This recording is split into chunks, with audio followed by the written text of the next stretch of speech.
12 फरवरी 2024 रात को 9:56 पर सौर मंडल में घटना घटित होने वाली है। दर्शकों, 12 तारीख को सूर्यदेव अपनी राशि परिवर्तन करेंगे।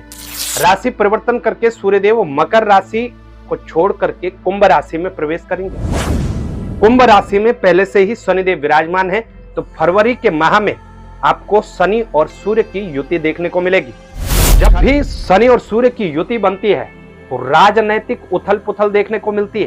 जब भी सूर्य और शनि की युति बनती है तो मार्केट का पूरा सिस्टम बदलने लगता है, बड़ा फेरबदल होने लगता है।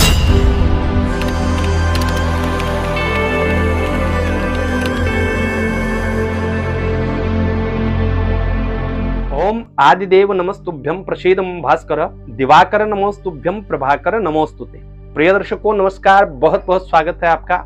मैं आचार्य पंकज शास्त्री और आप देख रहे हैं ज्योतिष का विशेष कार्यक्रम। ज्योतिष के विशेष कार्यक्रम में आज हम चर्चा करने वाले हैं सूर्यदेव के राशि परिवर्तन को लेकर के और फाल्गुन संक्रांति को लेकर। 12 फरवरी 2025 रात को 9:56 पर सूर्यदेव अपनी राशि अपनी गति में परिवर्तन करेंगे। और जब भी सूर्यदेव राशि परिवर्तन करते हैं, एक सौर माह को पूर्ण करके दूसरे सौर माह में प्रवेश करते हैं। सौर माह यानी सूर्य का एक महीना। अभी तक 12 फरवरी तक सौर माह के अनुसार जो है माघ महीना चल रहा था। 12 फरवरी के बाद सौर माह के अनुसार फाल्गुन का माह प्रारंभ होगा, जबकि चंद्र महीने से अभी माघ माह ही रहेगा। जैसे कि अनेक प्रकार के मुहूर्त हम देखते हैं, चाहे वो भूमि पूजन का हो, गृह प्रवेश का हो, विवाह संस्कार इत्यादि का हो, उसे हम सौर माह से ही देखते हैं। तो सौर माह अनुसार 12 फरवरी 2025 के बाद फाल्गुन का माह प्रारंभ होगा। जिस दिन भी सूर्यदेव राशि परिवर्तन करते हैं उसी दिन को हम संक्रांति काल के नाम से जानते हैं, यानी 12 फरवरी को फाल्गुन संक्रांति रहेगी।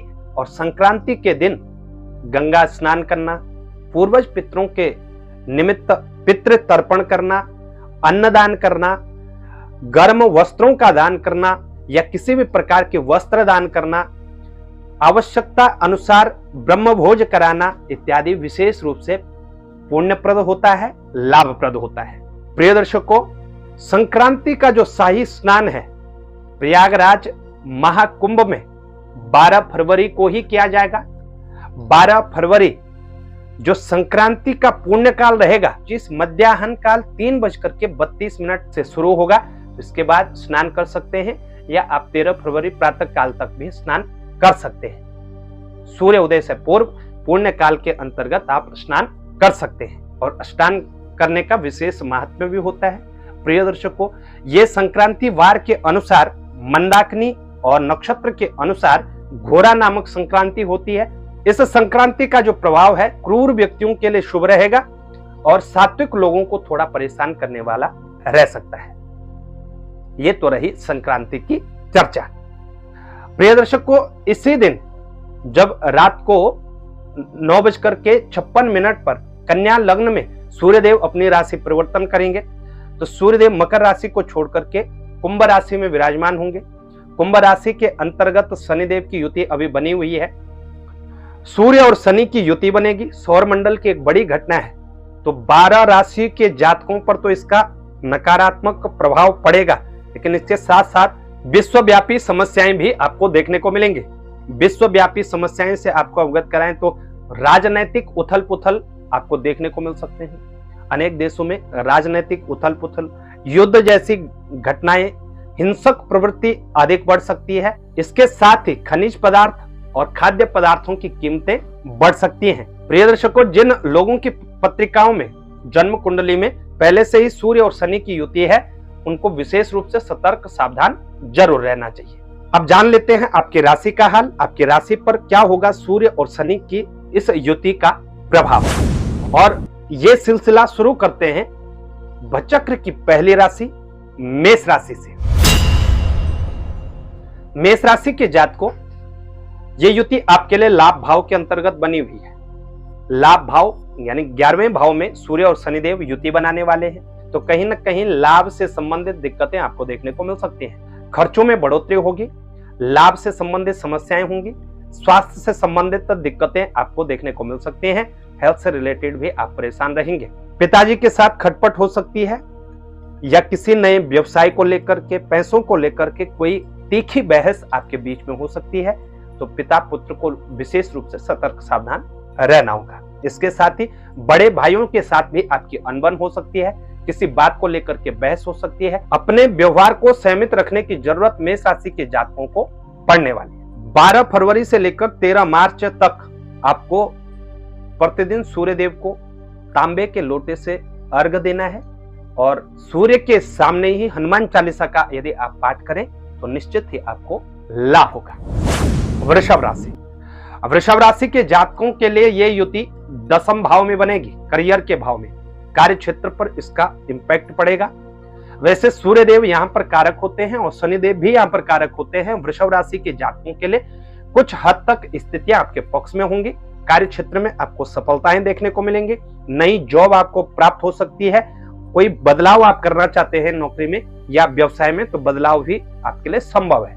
लेकिन जो आपके सीनियर हैं, जो आपके बड़े अधिकारी हैं, उनसे किसी भी प्रकार की बहस ना करें। बहस से आपको बचना चाहिए, वाद विवाद करने से बचना चाहिए और अपने पिताजी की बातों को टालने से जरूर बचिएगा। अपने मन से न चले, अपने मन से कोई डिसीजन न ले, इस बात का आपने ध्यान रखना है। यहां पर पिताजी के स्वास्थ्य पर प्रभाव पड़ेगा, पिताजी के स्वास्थ्य का आपने ध्यान रखना है। प्रतिदिन ओम सूर्याय नमः मंत्र का जप करते हुए सूर्य देव को जल दीजिए और चीनी की जगह गुड़ का सेवन अधिक करें, निश्चित ही आपको लाभ होगा। मिथुन राशि, मिथुन राशि के जातकों के लिए ये युति भाग्य भाव में बनेगी। 9वें भाव भाग्य भाव में ये युति बनेगी तो प्रिय दर्शकों, मिथुन राशि के जातकों के लिए भी कुछ हद तक रिलीफ देने वाली युति होगी। दोनों ही ग्रह भाग्य भाव में अच्छी स्थिति को दर्शाते हैं। वैसे शनिदेव यहाँ पर थोड़ा भाग्य में विलंब पैदा कर रहे थे, अब सूर्य के आने से भाग्य आपका चमकेगा। निश्चित ही कार्य क्षेत्र में भी आपको अच्छी सफलता देखने को मिलेगी, लेकिन अपनी वाणी पर आपको अंकुश लगाना होगा। बिना सोचे समझे किसी पर भी कोई टिप्पणी न करें। यदि कोई ऐसी हरकत आप करते हैं तो अपने ही जाल में फंस सकते हैं, इस बात का ध्यान रखिएगा। तांबे का छल्ला अपनी अनामिका उंगली में धारण करनी चाहिए। इसके साथ ही प्रतिदिन सूर्य देव को जल दीजिए, निश्चित ही आपको लाभ होगा। कर्क राशि, कर्क राशि के जातकों के लिए ये युति जो बनेगी 8वें भाव में बनेगी। शनि की ढैया से भी आप प्रभावित हैं, सूर्य देव भी 8वें भाव के अंतर्गत आएंगे। अपनी हेल्थ का बहुत ध्यान रखिएगा। आपको आंखों से संबंधित समस्याएं देखने को मिल सकती हैं, आधा सीसी से संबंधित समस्याएं देखने को मिल सकती हैं। माइग्रेशन का प्रॉब्लम है तो 100% इस समय बढ़ सकता है। खान पान का ध्यान रखिएगा। वाहन इत्यादि चलाते हो सतर्क सावधान रहिएगा। कर्क राशि के जातक हो उलूल जुलूल फैसले लेने से बचिएगा। फालतू की नकारात्मक बातों को सोचने से आपको दूर रहना चाहिए। कुछ समय ध्यान मेडिटेशन करें और सूर्य देव की निरंतर आराधना करें, निश्चित ही आपको लाभ होगा। सिंह राशि, सिंह राशि के जातकों के लिए यह युति 7वें भाव के अंतर्गत बनेगी। सिंह राशि के स्वामी ग्रह सूर्य देव है। सूर्य देव 7वें भाव के अंतर्गत आएंगे। शनिदेव भी यहाँ पर स्थित होंगे।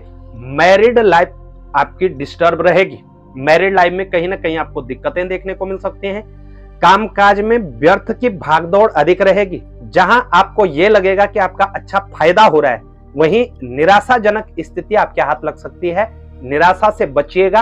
पर्सनल लाइफ आपकी डिस्टर्ब हो सकती है और मैरिड लाइफ आपकी डिस्टर्ब हो सकती है।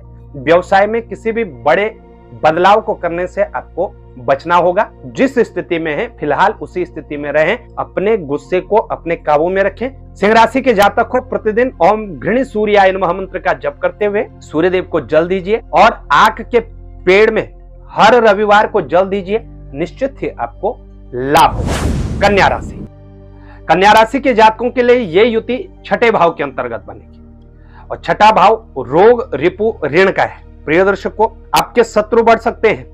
गुप्त शत्रु भी आपको हानि पहुंचाने का कार्य कर सकते हैं। समाज में वो लोग जो आपको आगे बढ़ते हुए नहीं देखना चाहते, उनसे थोड़ा सतर्क सावधान रहिएगा।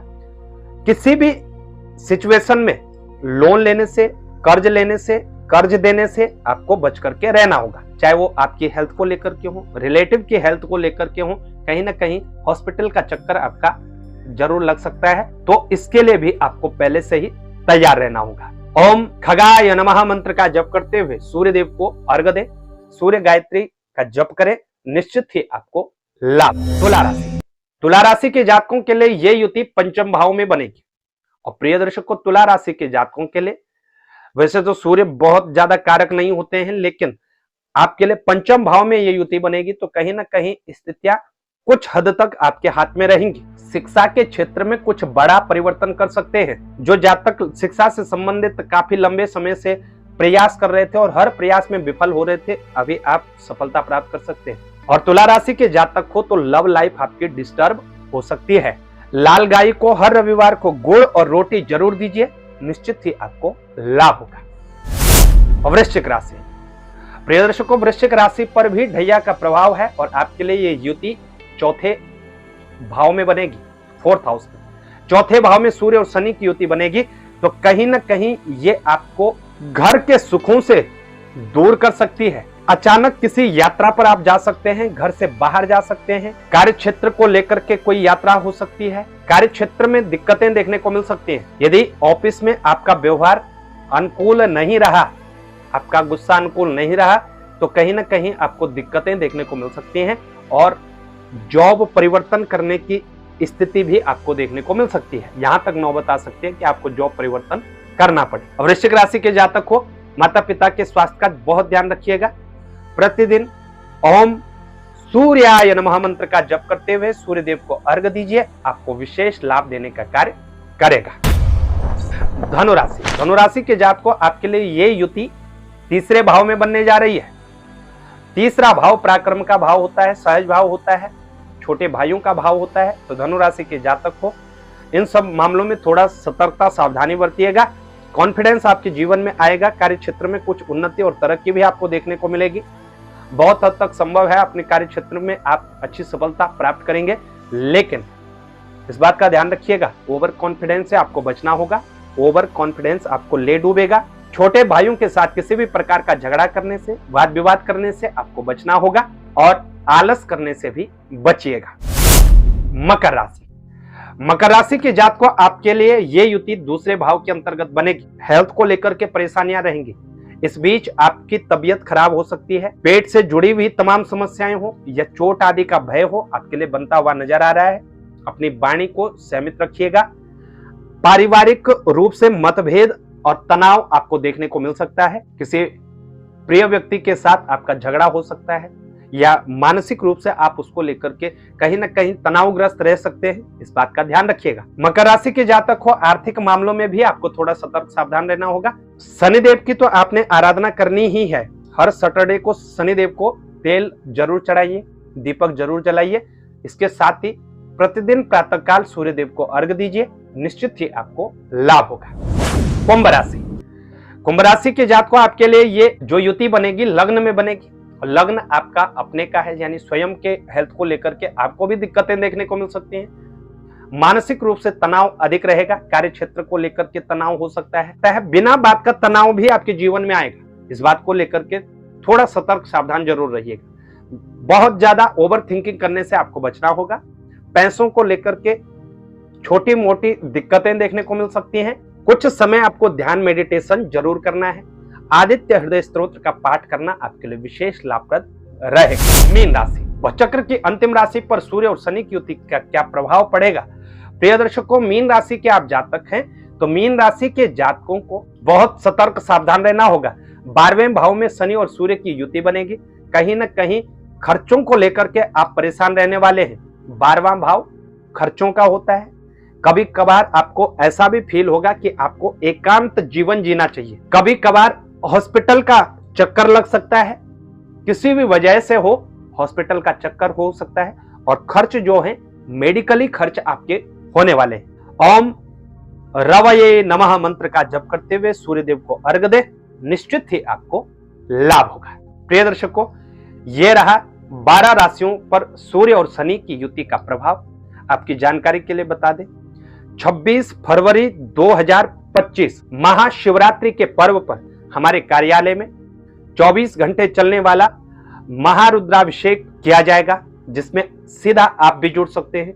अपने शहर, अपने क्षेत्र, अपने देश से डायरेक्ट लाइव आप जुड़ सकते हैं। यज्ञ में कैसे जुड़ना है, क्या इसके चार्जेस रहेंगे, इसके लिए आप डायरेक्ट हमें कॉल कर सकते हैं, व्हाट्सएप कर सकते हैं हमारे इन नंबरों पर। आज के लिए इतना ही। हमें दें इजाजत, तब तक के लिए नमस्कार।